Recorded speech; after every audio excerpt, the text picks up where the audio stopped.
Drew Moser. First of all, welcome back. You are a repeat guest on Sharpen, which means that you had rave reviews. I was actually just sharing some of those with you before we got started. So first of all, welcome back to the Sharpen podcast. Well, that's a relief. It's good to be invited back. Thanks for having me. And I'm glad I didn't screw it up so much the first time that it ruined the chance to come back. So it's good to be back with you, Kirby. Really glad to have you back. Or you could just be like that cousin that just we always have to invite back anyways. No, I'm kidding. That's fair. No, I'm kidding. We're so pleased to have you back. I'm so excited for this episode series, the series of episodes on the Enneagram here on Sharpen. But before we go there, tell us a little bit about who you are and the work that you do. Okay. So as you said, I'm Drew Moser. And I live in Indiana, where I work at Taylor University as a professor and administrator. And I also do some writing and speaking on the side. I wrote a book called Ready or Not, Leaning into Life in Our 20s, which we talked about last time I was on the episode on your podcast, which is about vocation, this idea of how do you understand your calling. But then I also do a lot of work with the Enneagram. So I've been using the Enneagram for about 11 years now, and it works really well with the work that I do, helping people discover who they are and where they're headed. Yes, highly recommend Drew's book, Ready or Not. We have a previous episode, so go back and listen to that. And it's designed for your 20s. So it's an excellent book for our audience. We'll be sure to link it in show notes today. But you mentioned it, the Enneagram. So before we got started recording here, you and I were talking about, this is all a buzz from a Christian perspective, but then now you talked about even some corporate settings, some nonprofit. But we have a lot of people listening that are like, what the heck are you talking about? They're probably slightly annoyed, because their cousin, sister, friend, everybody's like, oh, you're a type, whatever.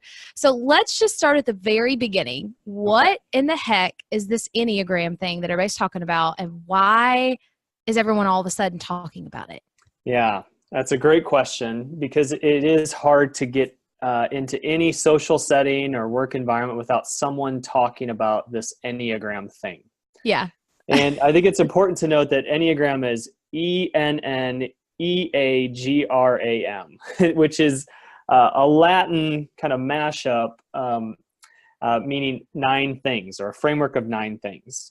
And so the Enneagram itself is a framework of 9 things. And we'll probably have a link to a few things in the show notes where you can see, but there's this symbol that has 9 points on a circle, and then some lines that connect all of those points on the circle.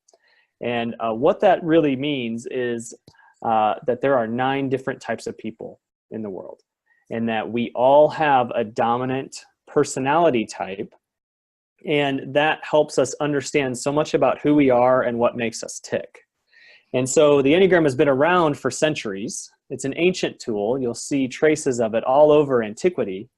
But more recently, it's become really, really popular because it really helps us get to the kind of a core of who we are and understand ourselves and those we care about really effectively. Yeah, that was well said. So why do you think, you mentioned it is different, and we're going to talk about the 9 types, but from your perspective, you're a teacher on the Enneagram. Why do you think that is? Why all of a sudden is there such a buzz and interest? Like, even it's often used from like a church setting, right? Sure. But then even outside of that, why? Yeah, you'll find its usage in all major religions and non-religious contexts, corporate settings. And I think the reason that it's resonating so deeply right now is because we are just craving and starving for self-awareness and self-understanding. Mm-hmm. In a world in which we have untold amounts of information right at our thumb tips, through our phones, it can be really hard to make sense of life and hard to understand not only ourselves, but those that we either work with or in relationships with. And the Enneagram really helps unpack that in a pretty profound but also accessible way. Mm-hmm. Yeah.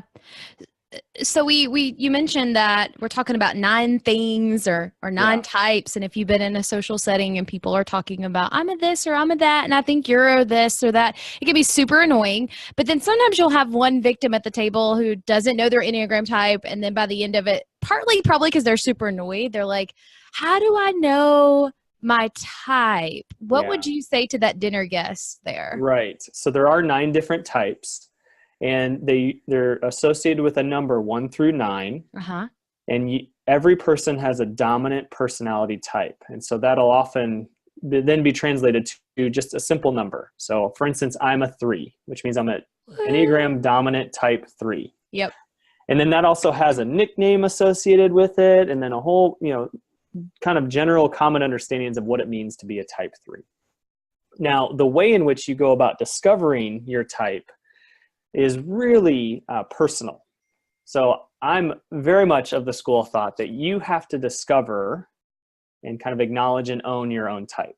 Now, that said, there are a lot of tools that are out there to help you in that journey, ranging from tests. Some are not very good at all. Yeah. Others are more helpful. I only encourage the tests as a way to get started, not as a way to define your type, because it's really hard to test for what the Enneagram truly offers, which is what is your core motivation in life. So that's what your dominant type helps you understand. It helps you understand what is driving your thinking and your behavior, which is really hard to test for. But there are some good tests out there, and we'll link maybe to 1 or 2 in the show notes that could be helpful. And then another way to learn is by reading books. There's some great resources out there on the Enneagram. The one that I think is the most accessible initial primer on the Enneagram is called The Road Back to You by Ian Cron and Suzanne Stabile. It's a really helpful introductory guide. Or there's also, of course, tons of workshops that you can attend to learn more about your type. But really, you have to decide, okay, with honesty, that this is my dominant type. So I'm so glad you said that. That's typically the kind of last comment whenever friends will say, I'm super interested in the Enneagram. How do I know my type? I'll mention the road back to you or maybe certain tests, or I'll say the key thing is you have to be honest, because I don't know about you, Drew, and maybe this is the not to get all about a 3 like signature traits, but in high school or college when you have the personality test, I'm like, I can do, I can take the test how you want me. If I'm in this group, I need to come out with these results. And if I'm in this group, and that does good with the Enneagram. Right. Yeah. No, you're exactly right. You have to be honest with yourself. The other thing I would encourage you to do is not to try to type one another. It's typically bad form to try to type someone else, assign a label to them. We don't like to be labeled by others. Now, certainly those that we know really well can speak into the process, but really you have to discover your own type. I have a few tips if it's helpful as you're trying to determine between the 9 types, which one makes the most sense for you. One is when you read a description about a particular personality type, and we'll go through at least a brief introduction of all 9 types later, but the one that maybe stings the most or hurts the most, there's a good chance that could be your dominant type. Or if you read one and say, why is the particular author of this book or resource so negative about this type and not the others? Chances are they're not negative about that particular type. It's just hitting you in kind of a deep way. Or most of your listeners, I imagine, are in their 20s. But if you're older and having trouble, if you think back to when you were in your 20s, what described you and what really captured you and the essence of you most, that's also a good indicator that could be your type as well. So those could be some helpful tips as people are on this journey trying to figure out which of the 9 types is their dominant one. Yeah, that's so interesting. You talk about the 20s as a really good time to take a look at that. My friend that we were talking about the Enneagram last week, and that's exactly what she said is, as I look back to my 20s, or as I look back to those youthful days where I kind of didn't know, right? I didn't know what I didn't know. So I was just acting on the fly, not acting, but yeah. Yeah, I think something about our 20s, we're living a little less restrained, in our world, And, you know, For better or worse. 30, yeah, for better or worse. And in our 30s and 40s, we develop some more kind of coping mechanisms or strategies that kind of mask some of the not so great parts about our type, which is an important point, that the Enneagram gives you the best of you and the worst of you in terms of your type. Yeah. So it's unlike some other personality assessments where it will really inspire you, because it'll give you language to some of the things that are truly great and amazing about you, but it'll also give you language and descriptions of things that are not great about you at all. So it's both. Yeah, and that's a key point too, is it gives you language. So although you mentioned some of the tips when that moment stings, I don't know about you, but being a 3 in a workshop on the Enneagram is the worst. But there's some language that's less aggressive, or it's less personal, or it's still personal, but you know what I mean? It is a language rather than just an attack, or however you want to think of it. Right. Yeah. You know, I've come out of Enneagram trainings with my wife, who I'm a 3 and she's a type 1. And we both come out of a training thinking, man, they were hardest on our type. Meaning, and that both can't be true, right? They can't be the hardest on type 1 and the hardest on type 3.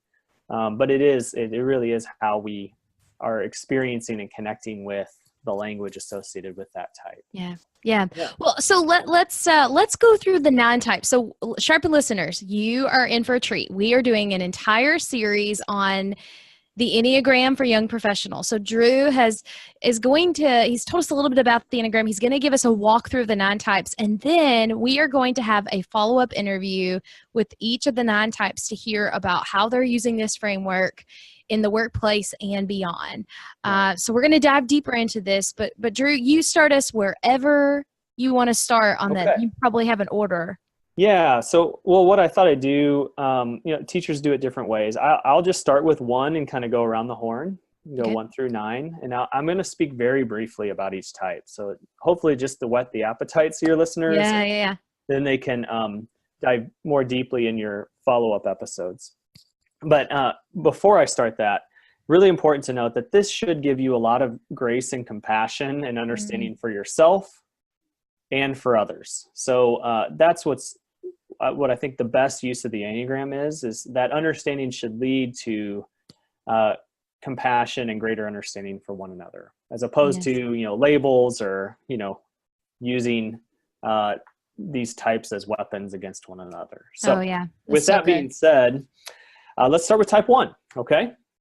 So type 1, now there's a nickname for each type, and it's important to keep in mind that they're just nicknames. So they help us remember, but they don't fully capture everything that's going on with that type. But the nickname for type 1 is the reformer, or sometimes they're called the perfectionists. Now, at their core, 1s want goodness in the world. That's what's driving, it's their core motivation in the world.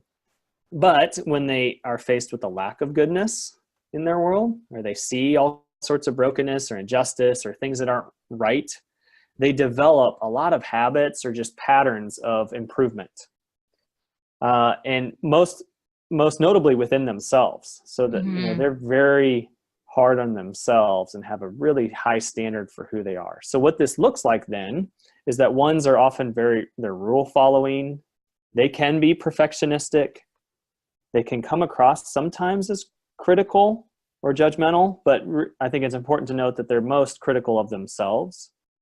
But they're really great at seeing how something could be improved and made better, and then actually helping make it better. So 1s can kind of enter a room and see something that can be improved right away, and then are really good at studying about that work of improvement. Now, what they tend to struggle with, though, is just seeing things as good enough, because they can quickly see the flaws. But they're really great at improving our world and making it better. So those are the 1s, okay? Type 1s. Now, type 2s are known as helpers. And they're the best. They're the best people, aren't they? Well, we love type 2s because we do. They're so good at just seeing needs and then meeting those needs. Now, at their core, 2s really want to love and be loved without strings attached in their life. But when, they see a world in which that isn't always the standard, they develop habits and patterns of helping and serving others to maybe to earn love or to feel loved. But twos are so sacrificial. They have this sort of sixth sense for being able to enter a room and see where the help is needed before it's even voiced. And then they'll just step up and go help. So they have that radar, and they're often willing to drop whatever they're doing to help someone else. So they're always willing to come alongside others. Now, the struggle with twos, though, is that they often struggle with their own sense of boundaries. So they have a hard time saying no. They have a hard time caring for themselves. And they have a hard time not seeing themselves as the person that needs to be helping. Whereas in sometimes situations, others could be helping. So those are the helpers, okay? Can you already hear the points of empathy and compassion as we go through this? That's why I love the framework. You alluded to it earlier, but yeah, this is good. Yeah, because if a lot of times we can kind of see behaviors in personality type, but if we don't actually get deeper to see what's driving it, then it is hard to have understanding and compassion for one another. All right, so that's we've done 1 and 2. Now we're going to do type 3, and so this is going to get personal. That's right. Because we're both 3s. So we'll have a little 3 convention here, and or intervention. However. Yeah, right. Type 3s, they're known as the achievers. And at our core, as type 3, we want to feel worth. We want to feel worthy, and we want to feel worth. So when we go about our world, as we all do, and we begin to question or feel if we bring worth to the table, whatever environment we're in, we're prone to either craft images or personas to impress or become important to a group. So what this looks like then is 3s are typically highly successful, very task and goal oriented. They get a lot done, more so than the average person. And they're assertive, but in a savvy way, more polished way. But what maybe the downside to this is that 3s struggle with feeling that they should be able to do everything and be everything to everyone. So they can kind of lose a sense of who they are sometimes. And they also can struggle to just be. If they're not doing something productive, that's really hard for us 3s. And we can kind of take on these chameleon-like tendencies to adapt to whatever is valued in any given room. We can kind of turn that on and work the room really well. How does that sound to you, Kirby, as a 3? I think it sounds very invasive, all the things you just said, but very, very, very true and accurate. Yeah. So we get a lot done, but we struggle sometimes with our own sense of identity and purpose in the process. Yeah, for sure. Okay, so those are type 3s. Now we're going to move on to type 4. Type 4s are known as the individualists, or sometimes they're known as the romantics. Oh, I've never heard that before. Yeah. That makes sense. Okay, yeah. Yeah, and maybe not in a Valentine's Day sappy way, sure. But maybe as I explain, it'll make some sense. Now, type 4s, at their core, they really want belonging. So they really want to belong, and they really want to feel a sense of belonging wherever they are. But of course, in a world in which it doesn't always feel like a place of belonging, or they don't feel understood or known, 4s can be prone to retreat to their inner world, often an inner world of feelings, and then often try to recalibrate and find some unique ways to express themselves to be different or distinguished from the crowd. So what this looks like then for type 4s is that they are highly empathetic. Like they can read the feelings of others and themselves very well. They have deep emotional wells. They sometimes have all the feels, even sometimes too many feelings, but often they're so empathetic. And they often look for ways to stand out or be different or be unique. And so that often leads 4s to be very creative. And so this is why we have not all artists are fours, but we have a lot of fours who are in Yeah. kind of artistic pursuits, whether it's music or fine arts or whatever it might be. Now, fours, though, sometimes struggle, though, getting stuck in their emotions, and not knowing how to kind of get out of those patterns and re-engage their world. But what's really kind of driving them is this idea of belonging. You know, do I belong? Do others belong? And how do we make sure everyone belongs? So those are type fours. All right, we ready for type 5? We are. Okay, so type The 5. wicked smart people is Yes. they typically are. Yeah. Yes, they typically are. Type 5s are known as the investigators, or the observers. And type 5s, at their core, they want competency. That's what's driving them. They want to be competent. They want to be perceived as competent, and they want to feel competent. But we can't be competent in every area of our life. And so when we don't feel competent, type 5s then will often retreat into places in which they can acquire knowledge in order to kind of feel more competent. So what this looks like for type 5s is that they'll take deep dives on topics that are much deeper than the average person. And it could be this obscure kind of topic, or it could be a hobby, or it could be a work project, and they will just go so deep and learn so much more than the average person about it. So they tend to be very cerebral, very analytical. But because of this pursuit of acquiring knowledge and being competent, they're always gauging how much energy they have for things, especially social engagements, people, parties, etc. So they're always kind of calibrating, do I have enough energy for this? Because I want to make sure I have enough energy in order to kind of pursue this topic or study, etc. But they're really intelligent. And sometimes, though, 5s can struggle from analysis paralysis. They can... they struggle to apply that knowledge sometimes in a productive or practical way. But they're really great to have on a team because they will just dive deeply on something and know it and truly own the subject as a result. Between the 4s and the 5s, who do you think despises being typed the most? I could see both of those team members be like, don't type. Yeah, I think 5s struggled to, what I've known is that 5s struggle to own their type because they're constantly wondering, have I learned enough about this system in order to be able to know it?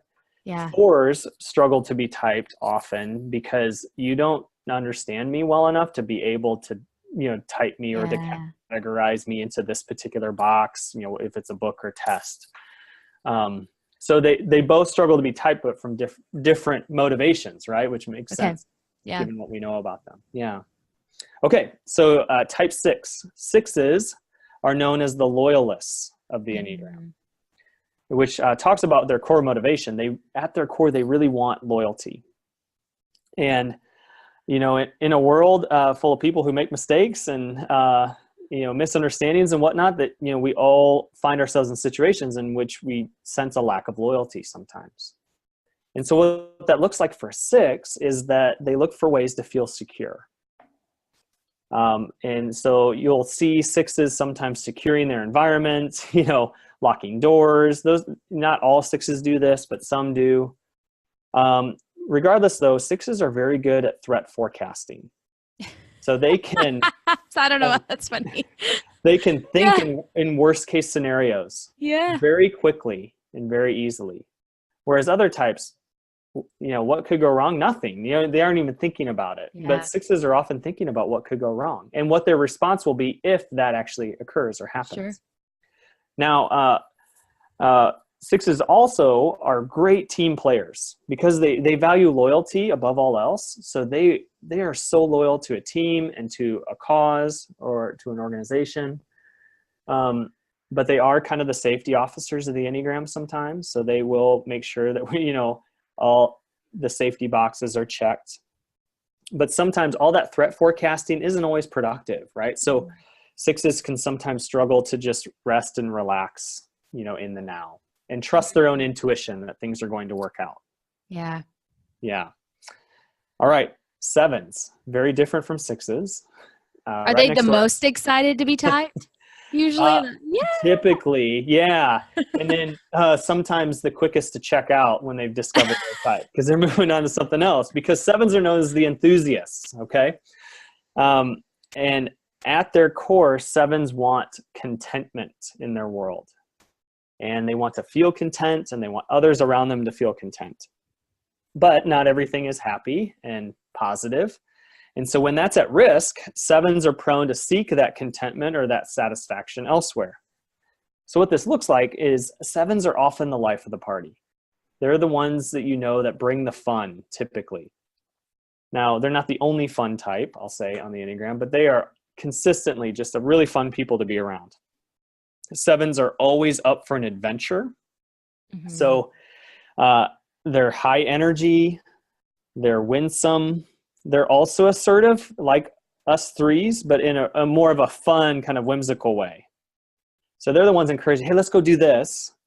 And they're the ones asking, what could go wrong, meaning nothing. It really isn't going to be that bad, whereas sixes might be asking, listen, here are all what could go wrong, here are all the things that could go wrong with the situation.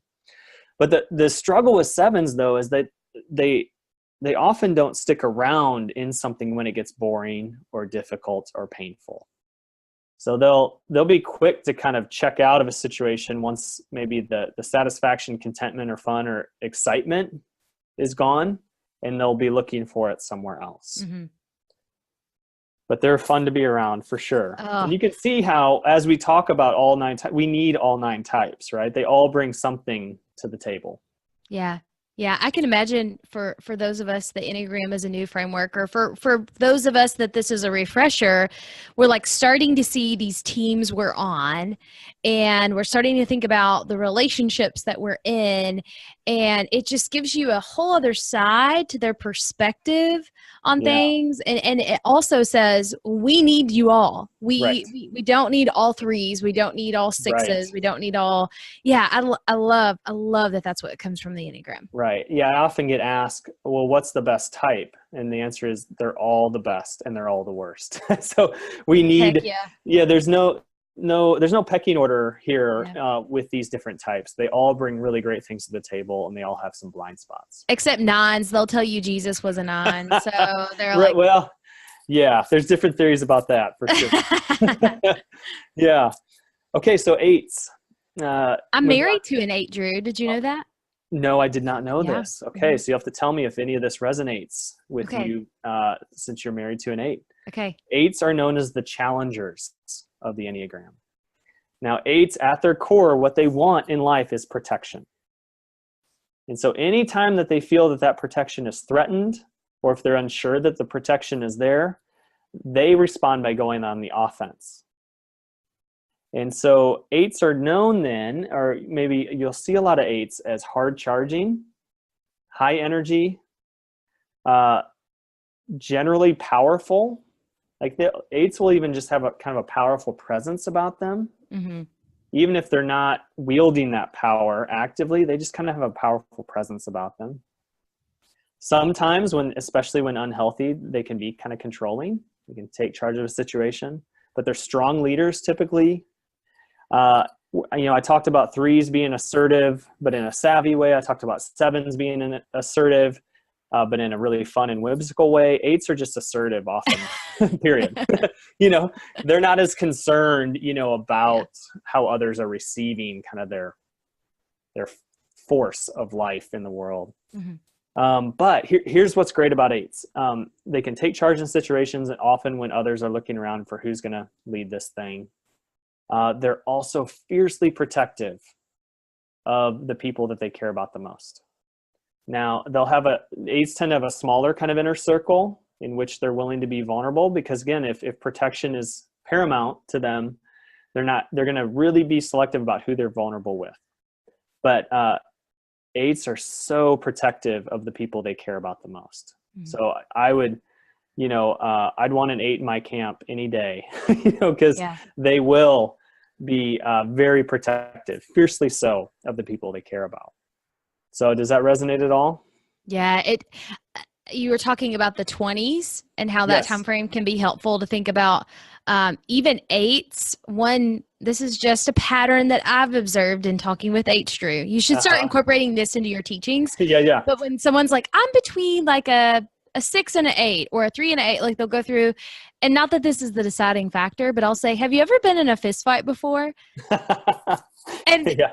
all the Yeah. eights I've ever talked to, the answer is yes. Because as kids, they were typically like, a friend was telling me about her friend that's an 8, and she said, oh yeah, I had a sunburn one time and some bully slapped me on the back because he knew I Mm. had a sunburn, and my 3rd grade girlfriend went over and punched him in the face, and I was like, yep, I think she's an 8. So Yeah. And the eights get a bad rap. I know. They often get called eight holes, Yeah. and that's not really fair to them, because what they're doing in their assertiveness, they're just testing the waters in a Yes. really efficient manner. Like, hey, Yeah. can I trust you? Am I safe around you? Mhm. And are you going to be safe and trustworthy to the people I care about the most? And that's Yeah. what they're doing. And if you are, Chris Hewitts, who wrote the Sacred Enneagram, which I would also highly recommend, okay. talks about eights stomping the ice in between you and another person, to see if it's steady ground. And that's kind of what they're That's good. doing. Yeah.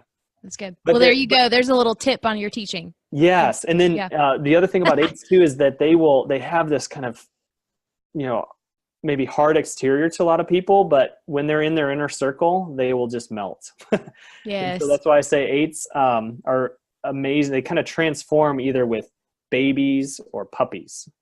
They'll become really tender Yes. and vulnerable and sweet with them, because it's about this protection, right? Yeah. Yeah. That's good. All right. We have one more. Okay, talk ready? about those that say Jesus was a 9. So let's just give them their moment. Right. So okay. So I'll talk about the 9s, and then maybe I'll give you some insight into what I think about that. But 9s are known as the peacemakers of the Enneagram. Yeah. So at their core, 9s want peace. They want peace in their environment. They want to feel peace internally. And so when they feel disruptions or conflict in their life, either internally or externally, they're prone to just try to find ways to feel calm, internally or externally. Mm-hmm. Now, here's what's great about 9s, and probably where people are kind of getting this idea that Jesus was a 9. 9s can see things truly and authentically from multiple perspectives. And they're not necessarily being wishy-washy when they do that. I think they get that bad rap for that, but they can truly see both sides of an argument. They have that ability to kind of see from perspectives. They tend to be a calming presence in any room they're in. Now, sometimes the struggle of 9s is they want to avoid the conflict as a way to try to feel calm. And so you can kind of see 9s might be physically present, but they might be kind of checked out, in their eyes, or they'll kind of melt in their chair, when things get more tense, and kind of check out. So they can be prone to withdraw, even if it's an internal withdrawal. Because of all this trying to regulate the calm internally and externally, they can be a little lower energy, have less energy than most of the other types. And sometimes they can struggle to find their voice in a group. It can take them longer than others to be able to express and voice their opinion on something or their perspective, because it takes a lot of time for them to work through what they can truly see, which is all these different perspectives. But so what I'd say though is there ever a moment in our culture when we need 9s more, right? Oh, yeah. And so certainly we can draw parallels between Jesus and 9s. I'm more of the viewpoint that that Jesus is all 9 types. Yeah. And not just the 9, but that's my take. Your listeners can decide, I suppose. No, that's yeah, that's right. That's right. We'll let you decide. Yeah. That so first of all, thank you. That was a very helpful run through of the 9 different types. As you think about kind of starting at the foundation of what is the Enneagram? Why is it so popular now? Okay, I think I'm nudged in a couple of directions on my type. We're going to link next steps. But what's the encouragement to young professionals listening that are familiar with the Enneagram, or maybe this is the first time they're learning about it? So as they start to explore these 9 different types, I know you started out with this is such a point of grace as we start to go in this conversation. What am I forgetting? That you would say you got to know this as you start. Yeah, that's a great question. So I think it's common in personality assessments to take the results of a test and think, okay, this is who I am. And that suddenly defines, and it's the end of some sort of knowledge journey. Whereas with the Enneagram, it's actually more of a trailhead. It's actually the beginning of a journey. Once you know what your dominant type is, the Enneagram itself is a very dynamic tool. And so while you are that dominant type for the rest of your life, there's a lot of dynamic work in understanding how you are when you are stressed, how you are when you're thriving, how you avoid conflict, how you resolve conflict, how you tend to perceive and analyze your world. There's a whole host of wisdom available to you. Now that you know your type, it's time to dig deeper. And so you even indicated, regarding your husband as an 8, probably looks quite a bit different now than he did when he was in his 20s. And so while our type doesn't change, which is a common question I get, our dominant type doesn't change, we become less stereotyped by our type over time. If we do some intentional personal development work, we're not quite as easily identified by some of the stereotypes that could associate our dominant type. And so I should look a little less 3-ish maybe over time. And by that, I mean some of the negative aspects of my type shouldn't be so apparent because I'm really digging into this Enneagram tool and all the different ways it can help me grow. Yeah. I've heard it said too, especially for the 4s who don't like to be like they're the individuals. They want to be unique, especially, but for all types, it's relevant. The Enneagram does not put you in a box. It gets you out of this box, right? That of your type. And so just as an encouragement for those of you that are listening, they're like, I don't want to do this just because everybody else is talking about it. The reason everyone's talking about it is it's a helpful framework. And the last thing there too is I think that, I don't know about you because I've been in the fault, but like people will gather and it's all they want to talk about, and then they want to type everybody at the table, and then, well, he or she could work on this part of. I think there's another message there too that you would probably share of how to approach the Enneagram. It's another tool. Right. It's not the end all be all, but it's a really helpful tool. Yes. And I think it's also important to note that when we think about it, reducing all of humanity to 9 different groups of people is pretty absurd, right? Yeah, right. So there's great complexity even within each dominant type. So, you and I as 3s probably look different. We're not exactly the same. And that's okay. I think the Enneagram is big enough and dynamic enough to allow for that. So I would encourage your listener, if they're early on in this journey, not to be stressed out about conforming to very specific kind of simplistic understandings of each type. Yeah. Drew, this was so good. First of all, thank you for your overview.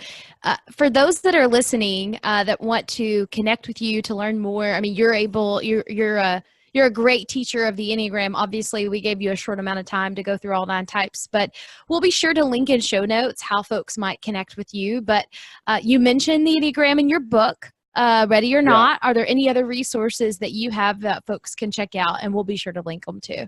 Yeah, sure. If you go to my website, which is drewmoser.com, DREWMOSER.com, I have just some sampling of the Enneagram work that I do. So I've done consultations individually. I do work with nonprofits and corporate, seminars on the Enneagram. So there's some information there about that. Yeah. Awesome. Well, thank you so much for making time for our audience. This has been a really great place to start.